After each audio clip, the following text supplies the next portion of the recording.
Você já percebeu que a maior dor na alma não é esperar, mas desistir antes da promessa se cumprir? Bom dia, mulheres, bom dia, irmãs, bom dia, gente. Sejam muito bem-vindos a mais um Começando pela Palavra para a cura emocional e para viver a plenitude do reino, a paciência. Semana passada nós falamos sobre a primeira chave, que era a confiança. Uma chave está atrelada à outra. Para a gente esperar é necessário confiar.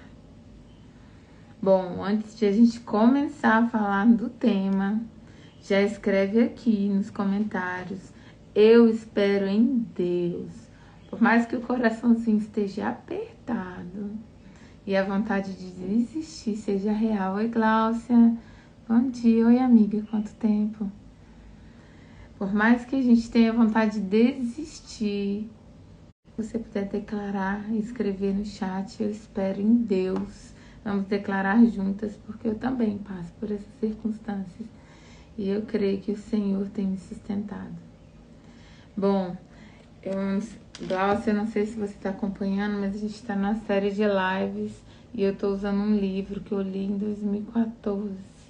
Chama Reconstruindo Sua Vida Emocional, da Lúcia Rodovalho.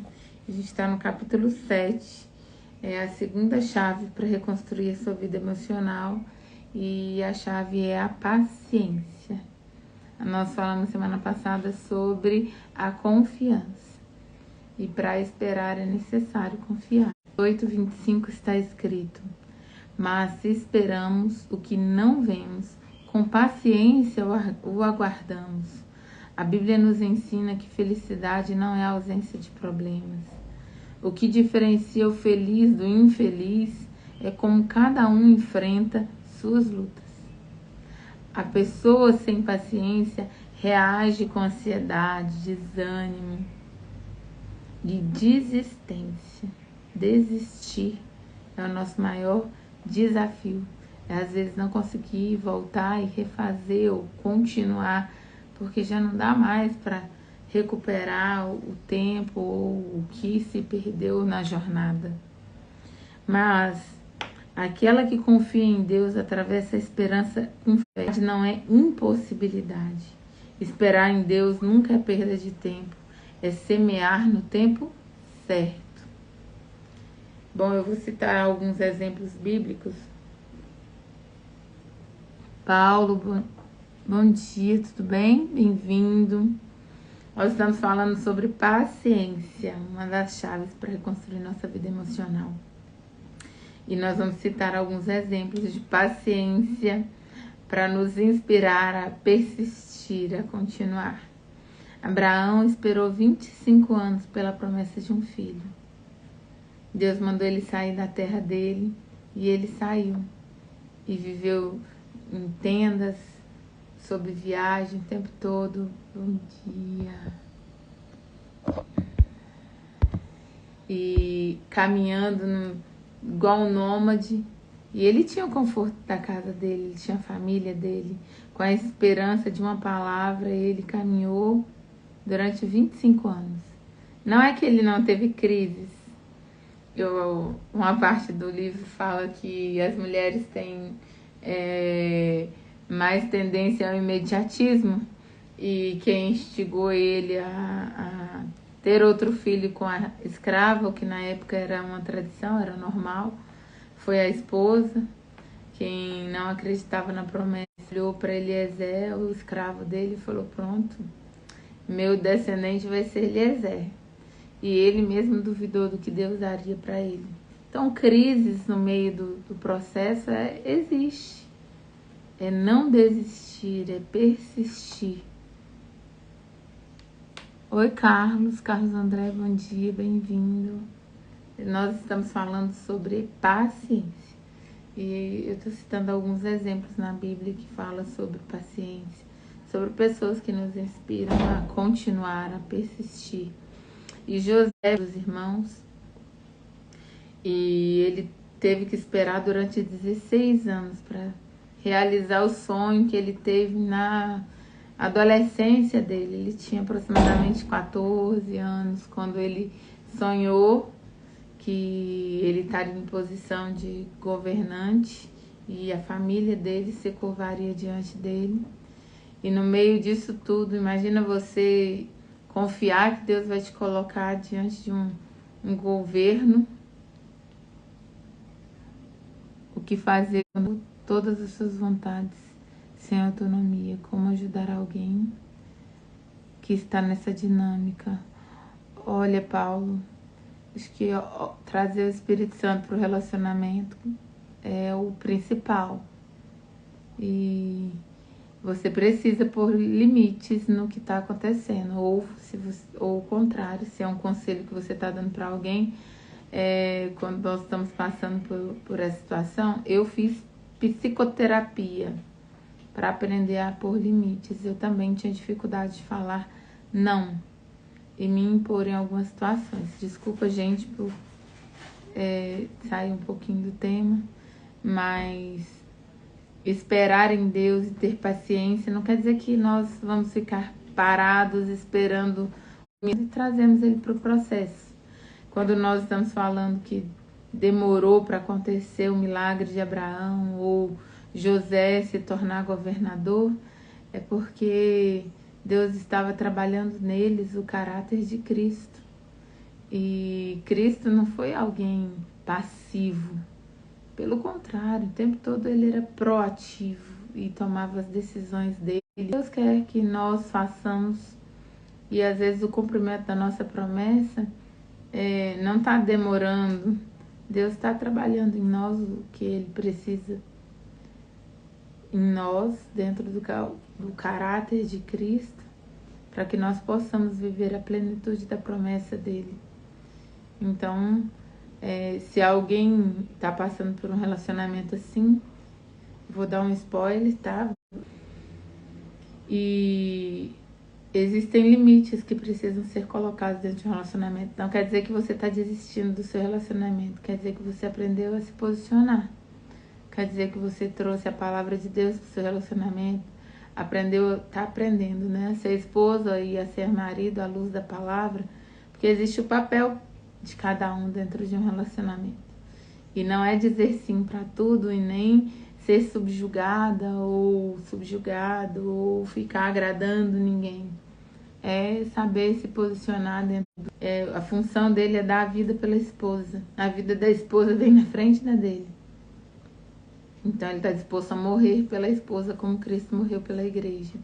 Eu acho que vai muito além do papel da mulher de ser submissa.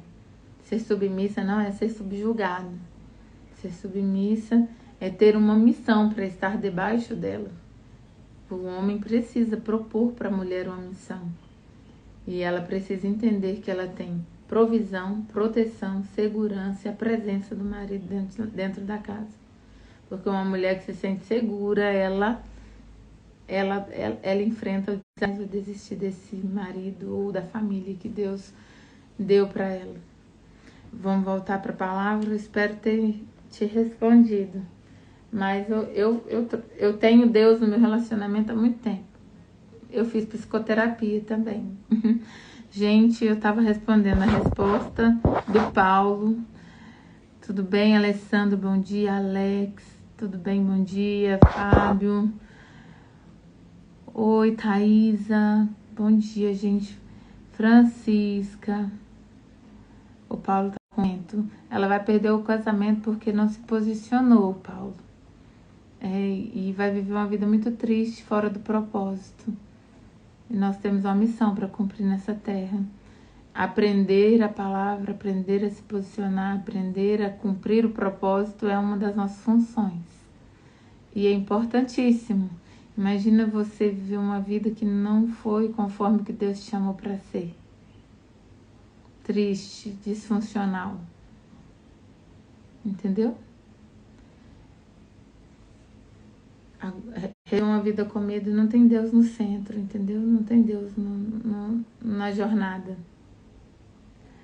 O seu casamento, a sua vida, tudo que você faz é um ministério. E nasceu para a glória de Deus.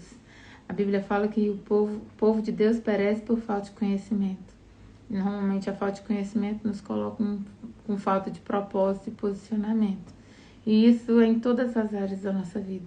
Que ele foi vendido como escravo, foi preso, esperou 16 anos para cumprir a promessa dele sobre a vida dele.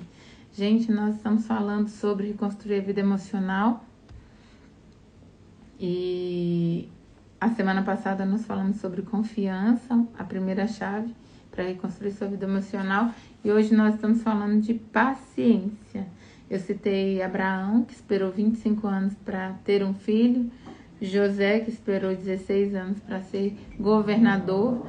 Tem uma frase no livro que fala sobre José ter esperado os 16 anos para ele cumprir o sonho que ele teve, né? Mas a frase principal foi que ele esteve em obediência. Ele não aceitou a esposa de Potifar e a visão dele não era cumprir o sonho. Ele queria rever o pai. E quando eu li essa frase, eu vi um pouco de Jesus, né? Na história de José, eu vi Jesus na história de José.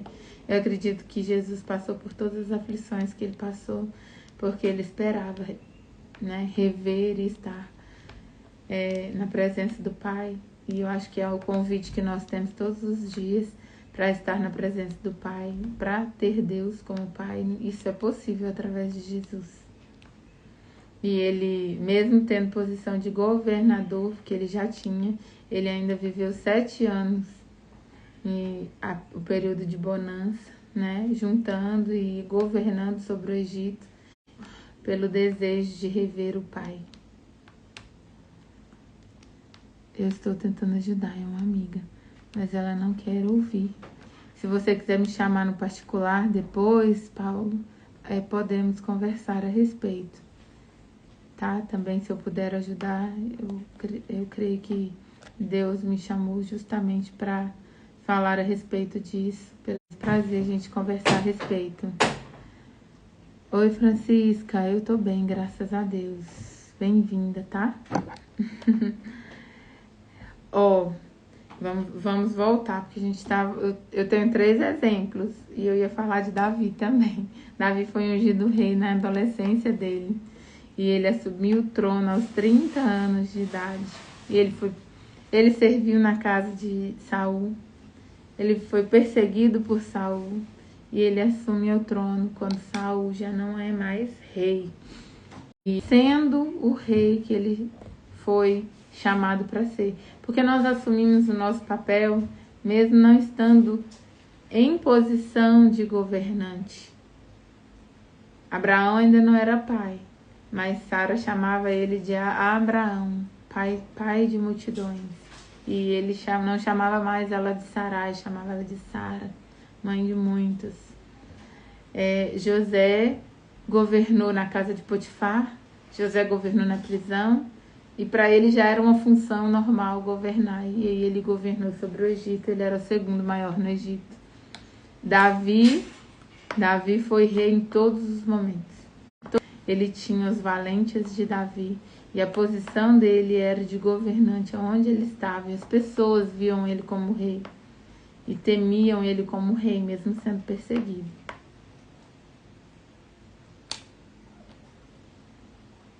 Oi, Francisca, vai ficar salva a live. Mas meu casamento não está bem. O que você fala?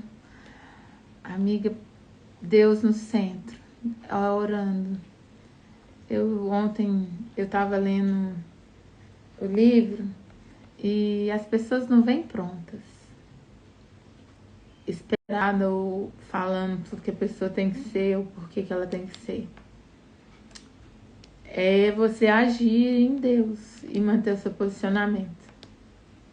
Eu não sei o que está acontecendo no seu casamento para eu te dar um conselho, mas o seu relacionamento com Deus pode trazer luz para dentro do seu casamento.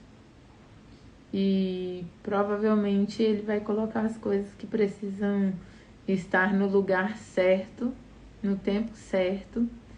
E você precisa assumir uma posição de mulher, serva de Deus, honrada, e que fala não é se calar, é se relacionar com Ele para se expressar do jeito certo, no momento certo, falando o que é correto. Espero ter sido um bom conselho, mas esses assuntos eu sou aberta a conversar.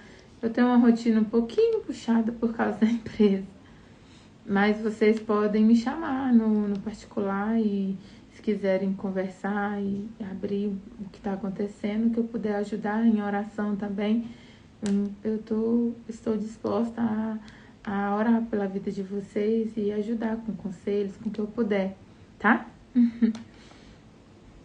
Bom, homens que mostraram que esperar em Deus não é ficar parado, que é o que eu estava falando, é continuar andando sem perder a fé, é caminhar, colocando Deus na posição, deixando Ele estar na posição que Ele tem que estar. Porque Deus tem o controle de todas essas coisas, Ele sabe as nossas limitações, as nossas fraquezas e quer trabalhar em nós o caráter de Cristo. E é o caráter de Cristo que traz à luz a todas essas coisas, que nos coloca na posição que nós devemos estar, que nos posiciona os nossos amigos, pondo limites aonde tem que estar, mantendo as pessoas aonde elas precisam estar e tirando as pessoas que não precisam estar em lugar nenhum da nossa vida. Porque tem pessoas que não precisam estar ali. E Deus mostra exatamente quem está e quem não está, no tempo certo de tirar. E às vezes, quando nós mudamos, quando Deus molda em nós o nosso caráter, essas pessoas vão embora sozinhas. Nos afastarmos, elas não conseguem estar conosco na jornada. Oi, Adriana. Oi, Dri. Bom dia, amiga. A gente não sente mais nada um pelo outro. Amor não é sentimento. Amor é uma decisão de caminhar junto, de ir além do dia a dia, além dos defeitos, é amar mesmo, é caminhar mesmo que, ainda mais se você tiver filhos. Agora, o único motivo real, bíblico, é relacionamento abusivo, psicologicamente, emocionalmente, se houver traição, se houver qualquer abuso. Abuso físico é caso de polícia, tá? Mas o psicológico e emocional é um caso de você não prosseguir mais com essa pessoa. 2 Coríntios 7,14 fala sobre o jugo desigual. Também são motivos para você analisar o seu relacionamento. Mas antes de orar por isso, apresentar diante de Deus, porque às vezes a pessoa está sendo reativa, que é o que nós mulheres somos bastante. Mas tem homem que é também, tá?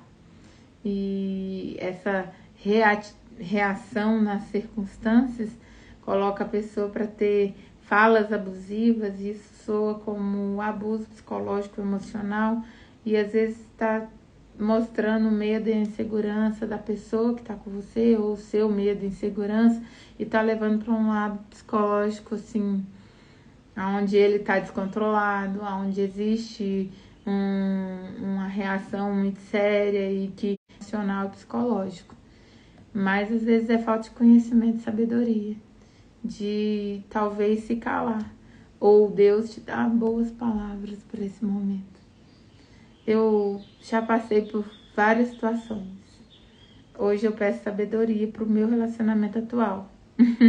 Mas eu já passei por abusos emocional, psicológico, por traições em outros relacionamentos.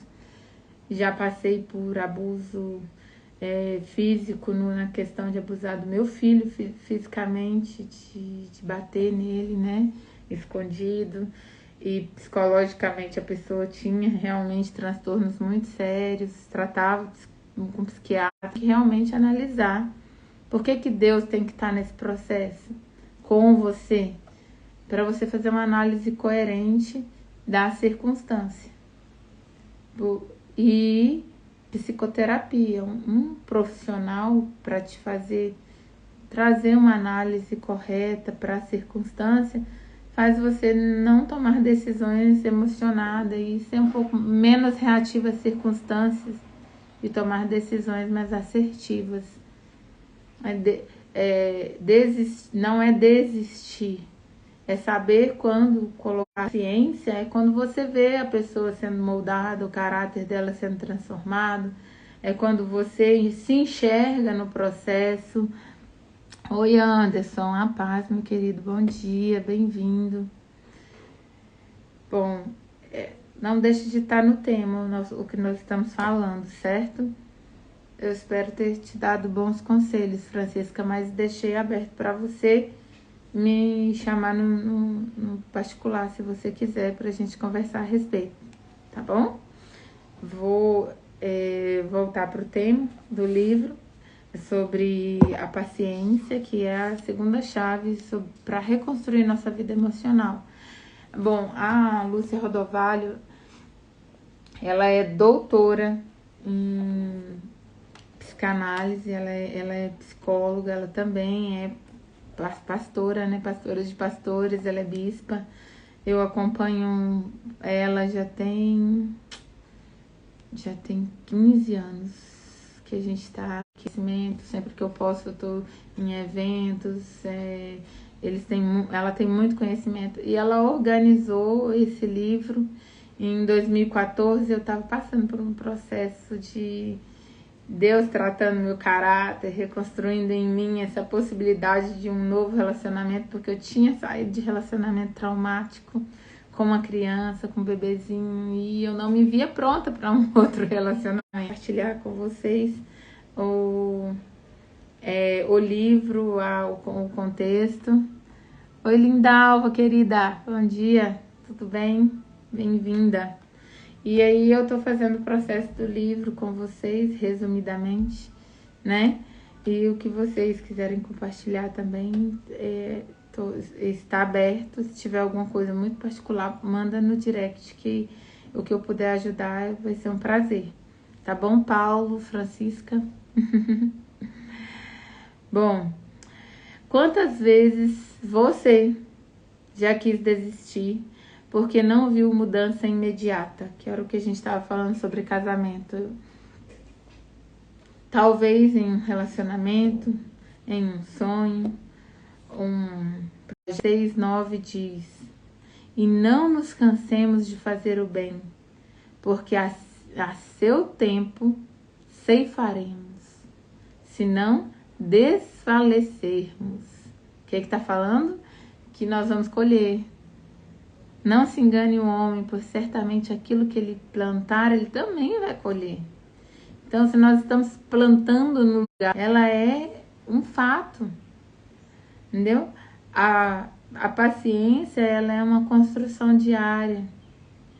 Decidir continuar, mesmo sem ver, é confiar mesmo quando o silêncio de Deus parece longo.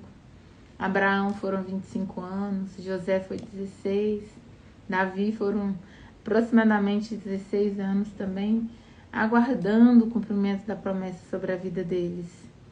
A paciência, ela não é a ausência de dor, ela é a prova de que a fé ainda está viva dentro de nós.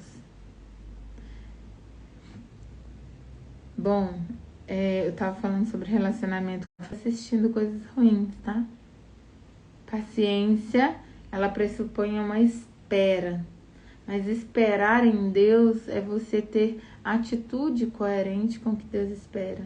Formar um caráter em nós termos o caráter de Cristo, quer dizer que nós estamos trabalhando sabedoria, conhecimento, um relacionamento com o Espírito Santo, porque o relacionamento com o Espírito Santo, ele traz frutos, ele é um plantio cotidiano, diário. E os frutos com o Espírito Santo, desse relacionamento, temperança, domínio próprio, é aquela hora que a gente estava com vontade de falar tudo, todas as verdades que a gente acha que é verdade, que está na cabeça da gente, e a gente escolhe não falar, ter domínio próprio e buscar em Deus o momento certo e o posicionamento correto, e o não e o sim do jeito certo, na hora certa, com mansidão, com temperança, com bondade, com benignidade. com mansidão. Esse conhece Jesus e tem Ele como seu Salvador. O Espírito Santo é um presente que nós recebemos nesse momento de conhecer Jesus e aceitar Ele como Salvador, de entender que a história de Jesus e tudo que Ele fez nessa terra foi por você, para você. E a partir desse momento o Espírito Santo é um acesso disponível, porque quando Jesus morre o véu se rasga de cima a baixo, o céu se rasga e nós temos acesso à presença de Deus Pai e temos o Espírito Santo em nós. E ter paz no meio de qualquer circunstância. Não está isso no livro, gente, mas tem isso na Bíblia, eu senti de falar. Tá? Porque eu acredito que é o que Deus tem feito na minha vida e tem tratado meu caráter. E eu espero compartilhar com vocês e ajudar vocês nesse processo de vocês também. As dúvidas que nós tivemos na live foi justamente sobre casamento, sobre relacionamento. Eu tenho os meus desafios, porque se eu já tivesse, tem dias que é difícil e não tem outro lugar para eu apresentar que não seja no altar. Mas os limites, o sim, o não, já chega ou basta, ele tem que existir em todos os momentos que você estiver dentro de um relacionamento. Bom, hoje Deus está nos chamando a cultivar essa chave espiritual.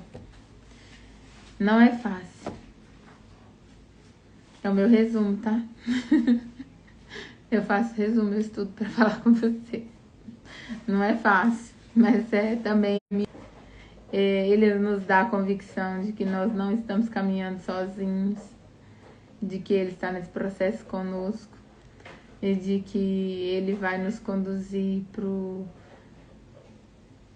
sim ou pro não, pro basta, ou pro até aqui, ou vamos junto, porque nós estamos caminhando junto. Com quem prosseguir, aonde ir, nós temos um guia, o Espírito Santo é um guia e ele nos dá essa impressão espiritual que nos traz paz de onde fazer, com quem fazer e o que fazer. Gente, até na minha vida espiritual, a minha vida profissional, tem clientes que Deus nos dá e fala prossiga. E Deus fala só vai até aqui. E nos meus contratos, minha advogada já aceitou, mas no começo era uma briga, tá? Eu não tenho multa rescisória, porque eu tenho limite até onde a gente vai. Tem gente que a gente leva pra vida, tem gente que a gente caminha até certo ponto, tem gente que a gente nem inicia a caminhada. Isso é na amizade, é no sentar da mesa, porque mesa é lugar de comunhão e a gente não pode sentar na mesa do escarnecedor. Toda vez que você deixa alguém entrar na sua vida, você compartilha com ela os seus valores, o seu caráter e você também recebe. Tem coisa que não é para receber. E tem gente que não merece que você compartilhe. Não pode jogar pérolas aos porcos. Eu vou finalizar. Aquele que começou a boa obra em vós há de completá-la até o dia de Cristo Jesus. Filipenses 1:6. Eu finalizei meu resumo com esse versículo e para mim foi uma bênção compartilhar com vocês, porque não só estou dando o que eu tenho, mas eu também recebo, o Espírito Santo também ministra em mim. Obrigada pela oportunidade, obrigada por quem esteve aqui comigo. Espero ter ajudado o Paulo e a Francisca com as dúvidas deles. Vamos orar? Porque a gente está começando a semana pela palavra.